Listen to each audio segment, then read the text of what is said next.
As a matter of fact, somebody met me sometimes ago. I said, sir, we are going to charge you. I said, what did I do? He said, you are faking your age. You are impersonating your age. You are not telling us what your age is. You don't look like it. I can tell you this one of the secret. I spend time beholding the face of God. My eyes are not dim. My natural force not abated. Strong as ever. Jumping and leaping to the amazement of youths. Amen. I do some games, and when I'm in the court, the young men have to try. I'm telling you the truth. One of my sons goes with me to play. And experts, when they come into the court, last Sunday one of them was crying. He said, where did you get this expertise from? Where? He said, please leave this thing for us now. Because when I play and it enters your court, you'll know that you're in trouble. Sometimes some of them hold their back this way because I've made them to bend beyond necessary. Where did I get it from? I'm telling you the secret. How you can live sound health all the time, where you won't need to beg again, oh God, heal me. It's a place of fellowship. It's a place of renewal. Because when you are there, not only God is there, the angels are there massaging your body by reason of daily interaction. Now, God is seated on the throne, angels are at the corridor. So when you are passing to meet with God, they check you like they use security guard gets to check if anything is missing in your body so they can make it right for you. Amen. I've told you earlier, I'm speaking from the point of knowledge and experience. I don't live on drugs. And please listen to me, it's not a sin to do so. As a matter of fact, I buy drugs for people. I pay hospital bill.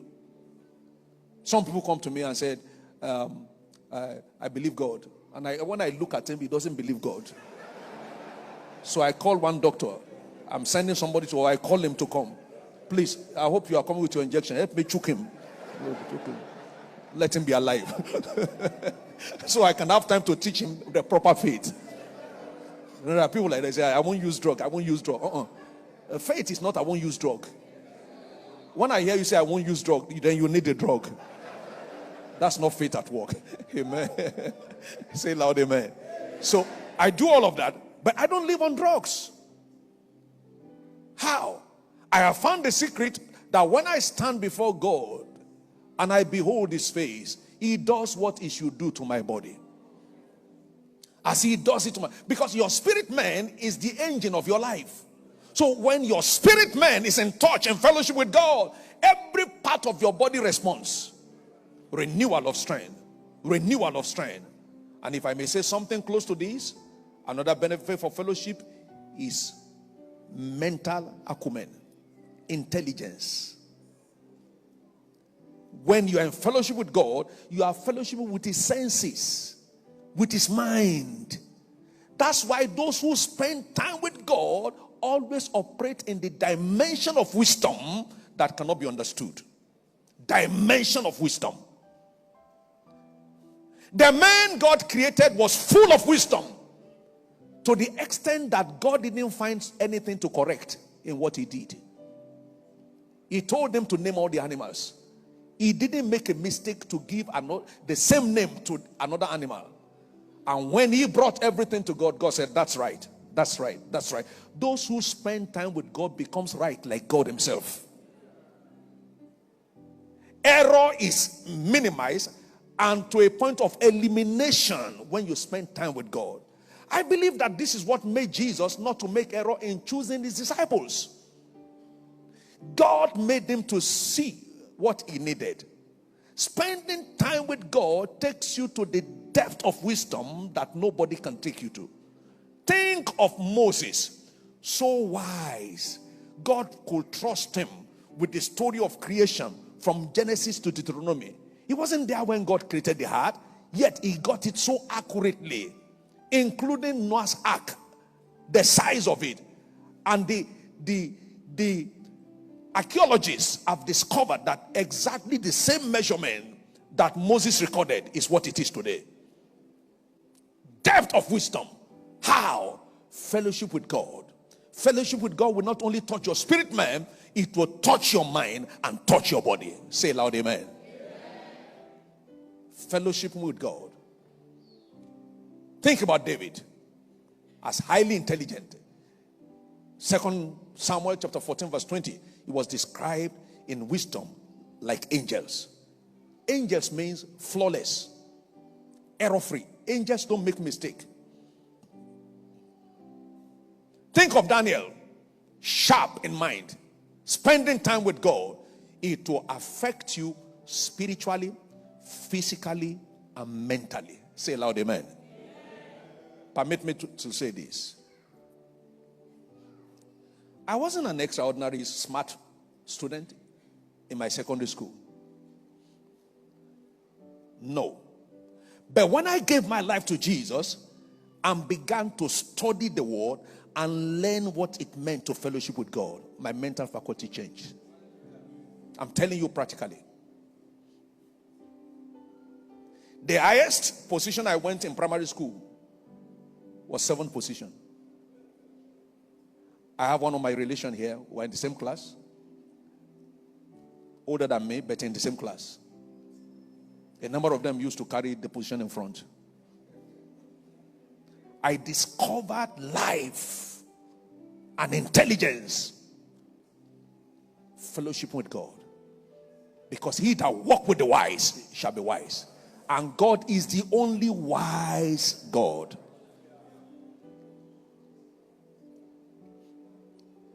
When I speak to business people today, from time to time they ask me, which business school did you attend? Because while they are operating by reading and creativity, I'm operating by inspiration. Inspiration is the highest order of wisdom. Inspiration is God resting on your brain. Inspiration is having instant answer to sudden problems. Daniel come. No information about the problem or the question he was going to answer. At point of arrival, they are telling him the problem, and at point of telling him the problem, he's giving them the answer. How? They were in constant fellowship with God. Those 3 Hebrew boys with Daniel, they were 10 times better than their colleagues. Great scientists, discoverers, inventors are connected to the church. Isaac Newton and the like. And it is often been said that these were men that would take time to fellowship with God. Privately, personally, in seclusion. And the wisdom of God bellow upon them. These are the things you enjoy among several others. And if I may quickly add one to it. When you are in constant fellowship with God, you exude joy. Joy unspeakable. Full of glory. Many people have asked me, you are always smiling. You are always excited. I have no choice. Where I am coming from, there is no sorrow there. He that is seated in heaven shall laugh.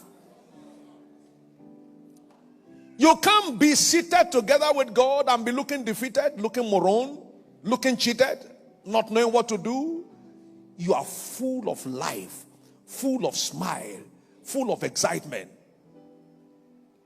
If it is being faked, it will have been discovered. Somebody is smiling year in, year out. First year you met him. 5th year you met him. 10th year you met him, he's still smiling.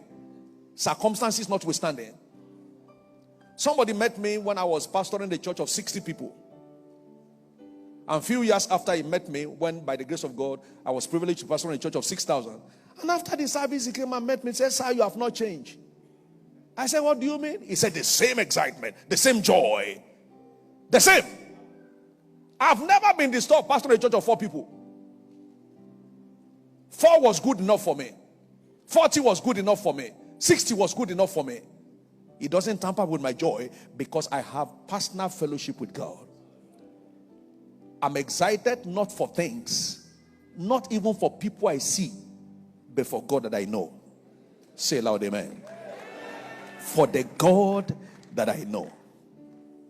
I want you this evening, my beloved brethren, as you go from here, please create time with God. When you give your time to God, He takes care of everything that you cannot give your time to. Every other thing, He handles them for you. Hear me again. God doesn't need anything from you. I didn't say you shouldn't give Him things. But He needs you. He wants you.